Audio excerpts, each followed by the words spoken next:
갓피플 말씀 테마, 왜 내 인생을 이렇게 힘들게 하십니까? 구약 성경에 나오는 욥은 큰 부자이면서 훌륭한 자녀들도 10명이나 두었고 무엇보다도 하나님을 잘 섬겼던 의인이었다. 그러던 그에게 어느 날 갑자기 무서운 재난이 밀어닥쳤다. 그 많던 자녀와 재산을 다 잃고 건강까지 잃어 병에 걸렸다. 그러자 욥의 부인까지도 욥을 저주하는 참담한 상황에 이르렀다. 게다가 욥을 위로한답시고 찾아온 세 친구들은 자기들의 논리로 욥의 고난을 함부로 해석하며 죄로 인해 벌을 받는 것이니 회개하라며 욥을 몰아붙였다. 너무나 화가 난 욥은 자신이 결코 하나님의 벌을 받을 만한 죄를 짓지 않았다며 자신의 억울함을 호소한다.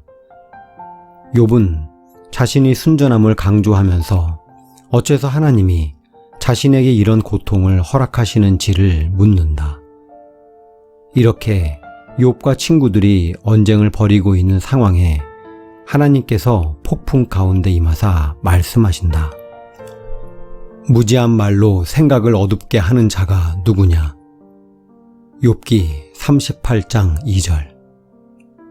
이 질문을 시작으로 하나님께서는 무려 70여 개나 되는 질문들을 속사포처럼 욥과 친구들에게 퍼부으신다. 내가 땅에 기초를 놓을 때 너는 어디 있었느냐?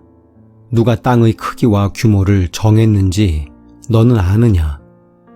바닷속 깊은 물 밑으로 걸어다녀 보았느냐?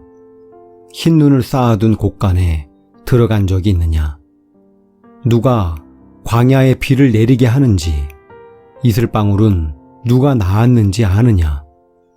누가 별자리들을 제때에 이끌어내는지 아느냐? 누가 사자와 까마귀 새끼들의 먹이를 마련해 주는지 아느냐? 산 염소와 암사슴은 어떻게 출산하는지 아느냐? 하나님의 질문들은 하나님께서 우주 만물과 자연 생태계를 어떻게 창조하고 다스리시는지를 아느냐는 것이다. 하나님의 질문들의 내용은 어찌 보면 욥의 질문과 전혀 초점이 맞지 않는 것들이다. 욥은 자신이 왜 이렇게 고난을 겪어야 하는지에 대한 억울한 마음으로 하나님의 설명을 요청했다. 그런데 하나님께서는 그에 대한 대답 대신 하나님이 지으신 창조 세계의 신비를 아는지 질문하신다.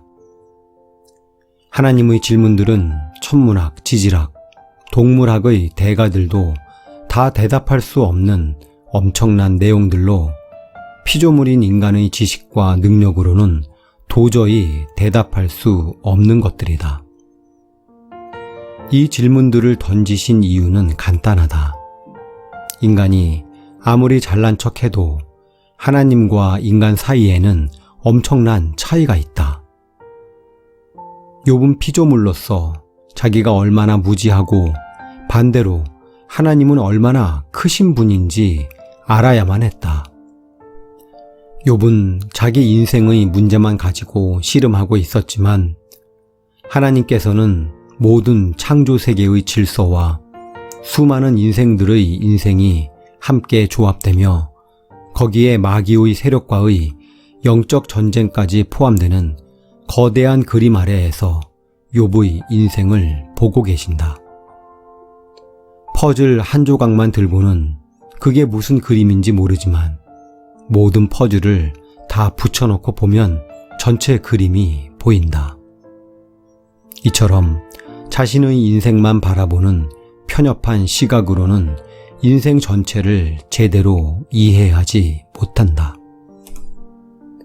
그러므로 우리의 가슴 속에 왜 하나님이 내 인생에 이렇게 힘든 일이 있게 하셨습니까? 라는 불만의 물음표가 가득할 때 우리는 한 발자국 뒤로 물러서야 한다. 우리가 알지 못하는 거대한 하나님의 섭리가 있음을 인정하고 하나님 앞에서 말하기보다는 엎드려 침묵하고 들어야 한다. 진리는 탐구에 의해서가 아니라 계시에 의해 깨달을 수 있다. 지금은 우리가 모르는 천국에 가서야 알 수 있는 하나님의 큰 그림이 분명히 있다. 하나님은 욥이 바랐던 것처럼 욥의 고난에 대한 구체적인 이유를 설명해 주지 않으셨다. 또 친구들이 기대했던 것처럼 욥을 책망하지도 않으셨다. 욥의 질문에 질문으로 답하시는 하나님께서는 우리가 인간의 관점으로만 인생을 보지 말고 깊고 신비한 하나님의 관점으로 바라볼 것을 도전하신다. 시편 73편에 보면 억울한 고난의 이유를 알 수 없어 괴로워하던 사람이 주의 성소에 들어갈 때에야 깨닫게 되는 영적인 어떤 것이 있다고 말하는 내용이 나온다. 욥도 속사포처럼 쏟아지는 하나님의 질문들을 묵상하다가 거기에 담긴 하나님의 뜻을 알게 되었다. 내가 모르는 크고 아름다운 하나님의 뜻이 있다는 것이다. 그 즉시 욥은 물음표 던지기를 중단하고 하나님을 전적으로 신뢰하기로 결단한다. 이 과정에서 욥은 그를 붙드시는 예수 그리스도를 발견하게 되었다. 이것은 하나님이 원하셨던 가장 보배로운 경험이다. 내가 알기에는 나의 대속자가 살아계시니 마침내 그가 땅 위에 서실 것이라. 욥기 19장 25절. 친구들마저 자신을 정죄하자 욥은 잠시 절망에 빠졌다. 그러나 그는 다시 일어나 대속자 예수님을 붙든다. 모든 사람과 악한 세력이 정죄할지라도 그리스도의 십자가 사랑 안에 있는 사람은 하나님께 의롭다고 칭함받은 자다. 모두가 자신을 죄인으로 정죄하고 떠났을 때 욥은 오직 자신의 의로움을 증명할 수 있는 대속자이신 하나님께 나아간다. 그때 하나님이 보내신 대속자 예수 그리스도의 십자가 보혈이 우리를 살린다. 왜 내 인생을 이렇게 힘들게 하십니까? 라는 욥의 물음표는 그리스도 안에서 완전히 해결된다. 우리가 성경을 공부하면서 지식적으로 만나는 예수님과 불같은 고난 속에 온 영혼이 부서지면서 체험하는 예수님은 완전히 차원이 다르다. 억울한 죄목을 뒤집어 쓰고 명예와 재산을 다 잃은 채 감옥에 갇혔던 분의 간증을 들어본 적이 있다.